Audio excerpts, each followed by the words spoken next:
जिम्मेदार तो हमारे ऊपर पड़ेगा ना। तो इस जिम्मेदारी पे आप लेके आए हैं? कल से जो है ना बिल्कुल बंद कर देंगे हम। कैसी हैं आप?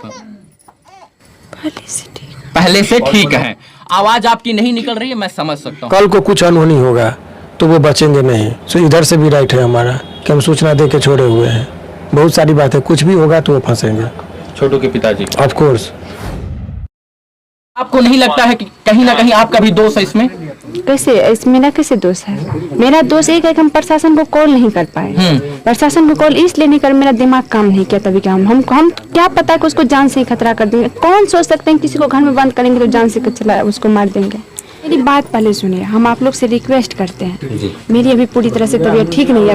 ये चीज तो बता दीजिए। आपके भाभी का भाई आपके घर कैसे बजाया? हम नहीं दे रहे थे। एक बात बताइए, जब आप कह रहे हैं लगातार कि आरती की तबीयत खराब है, उसको तमाम दिक्कत हो रहा है, छोटू का नाम लेने से वो बेहोश हो जा रही है, दांत उसका बंद हो जा रहा है, तमाम मैं वीडियो में भी देख रहा हूँ, कल भी देखा, परसों भी देखा और आज भी स्थिति देख रहा हूँ, तो आप लोग क्यों बार बार जो है अलाउ कर रहे हैं कि लोग आ रहे हैं उसका इंटरव्यू कर रहे हैं?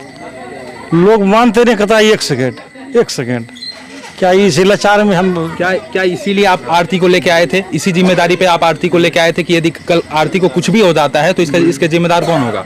तो जिम्मेदार तो हमारे ऊपर पड़ेगा ना। तो इस जिम्मेदारी पे आप लेके आए हैं?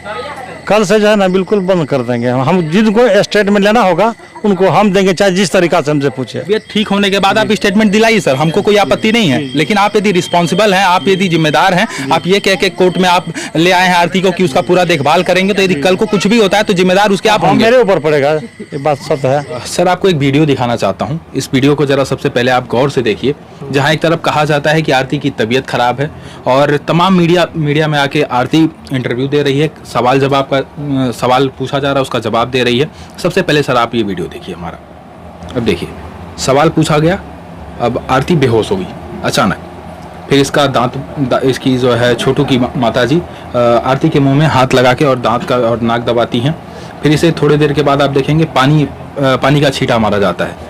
अभी आप यहाँ देखिए, और बगल में छोटू के पिताजी भी हैं। अब देखिए, पानी का बॉटल आता है और इसे छींटा मारा गया। देखिए, इसको देखकर दो प्रतिक्रिया। पहली प्रतिक्रिया तो ये, जो बच्ची का जो बयान आ रहा है ना, इसका मानसिक संतुलन ठीक नहीं है, इसीलिए क्या बोल रही है नहीं बोल रही है वो उस घटना से कोरिलेट नहीं करना चाहिए। यही तो मैं कह रहा हूँ कि जिस अवस्था में जब किसी भी आदमी का बयान का उस टाइम में रिकॉर्ड किया जाता है, जब मानसिक रूप से वो स्टेबल हो, वो क्या बोल रही है, इस चीज़ का भी ख्याल रखना चाहिए, नंबर 1। नंबर 2, ये बच्ची बीमार है, बच्ची को डराया जा रहा है कि धमकाया जा रहा है कि बोल रहा है कि तुम बयान नहीं दो तो तुमको ये करेंगे। क्या है नहीं तो बच्ची ही जाने की क्या परिस्थिति है, लेकिन ये छोटू के पिताजी का नैतिक कर्तव्य है कि ये गलती तो आपका बच्चा किया था कि रात के आप लोगों की लापरवाही थी, बच्चा को आपने सही संस्कार नहीं सिखाया था। सही संस्कार सिखाते तो कभी भी इस तरह का कदम नहीं उठाता।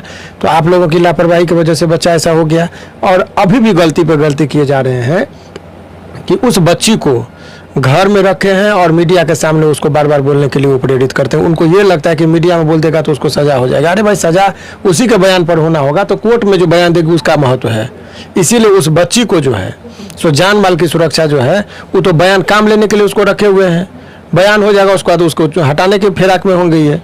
तो बच्चे को यदि कुछ भी होगा, उस बच्ची को, आरती को, तो पूरी जिम्मेदारी छोटू के पिताजी की है कि चूंकि उसके पास वो अपने स्वेच्छा से रखे हैं। कल को कुछ अनहोनी होगा तो वो बचेंगे नहीं, इसीलिए उस बच्चे को जो है सो पूरी जान माल की रक्षा होनी चाहिए। कल को आप साजिश के तहत उसके साथ कुछ अनहोनी हो जाएगा तो कौन जिम्मेदार होगा, इसीलिए तमाम तरह का चीज़ों का ख्याल रखना चाहिए। यही सवाल जब हम छोटू के पिताजी से करते हैं तो वो कहते हैं कि मीडिया वाले कहते हैं 2 मिनट करके, और घंटों इंटरव्यू चल रहा है। इस तरीके से यदि इंटरव्यू के दौरान वो बेहोश होती है, कहीं उसका सर लड़ गया या कहीं सर में चोट आ गई, तमाम कुछ, यदि इस तरीके का, भगवान न करे सर, मैं ऐसा नहीं चाह रहा हूँ, लेकिन यदि कुछ हो जाता है, ऐसी विषम परिस्थितियाँ बन जाती हैं, तो दोषी कौन होगा? दोषी देखिए, ऐसे परिस्थिति में लापरवाही नहीं बरतनी चाहिए। बच्ची है, वो बहुत सारा बात है, तो अब तो मान लीजिए उसको पश्चाताप भी हो रहा होगा अपने घटना का कि क्या किया हमने, क्यों गलत स्टेप ले लिया, माँ बाप को फंसा दिया झूठे मुकदमा में। उसको भी तो एहसास झूठ का तो उसको भी होगा ना कि हम झूठ बोल के सबको फंसा दिए, एहसास तो हो ही रहा है उसको, उसके चेहरा पर, क्या हम झूठे मुकदमा में फंसा दिए, गलती हम किए, माँ बाप भाई जीजा सबको झूठा मुकदमा में फंसा दिए। कभी लग रहा हो कि मेरे गलती के कारण जो है छोटू की हत्या हो गई, वहाँ भी झूठ बोल रही है, बहुत सारा चीज़ है, तो उसको अफसोस हो रहा है, इसीलिए वो बीमार हो जा रही है, बेहोश हो जा रही है, मानसिक प्रेशर आ जाता है ना। तो ये सब तमाम तरह का चीज़ है जो उसको कमजोर कर रहा है, यही वजह। छोटू के पिताजी लिखित दे के लेके आए हैं आरती को, यदि रह रही है। मैं उनसे पूछा था तो वो बोले कि मैं लिखित दिया हूँ कि ये अभी हमारे पास रहेगी। ऐसे में कुछ होता है तो तब की बात कर रहा हूँ। अरे लिखित पखित सब तो कोर्ट का चीज में चलेगा ना, और कोर्ट में चलेगा। आप लिखित जानते हैं और इधर का आदमी लिखित नहीं जानता है। हम लोग क्या किए उनको क्या मालूम है भाई? लिखित तो आप जान रहे हैं और इधर का आदमी लिखित पढ़ा नहीं जान रहा है कि इधर भी एडवोकेट है, इधर भी लोग हैं। आप उसका एक ही चीज़ की साजिश मत कीजिए, उस बच्चा को सही सही इलाज कराइए, अच्छे से रखिए। यदि कुछ भी होता है तो इसके दोषी छोटू। इन्फॉर्मेटिव पिटीशन जो है सो इधर से भी राइट है हमारा कि हम सूचना दे के छोड़े हुए हैं। बहुत सारी बात है, कुछ भी होगा तो वो फंसेंगे। छोटू के पिताजी ऑफ कोर्स।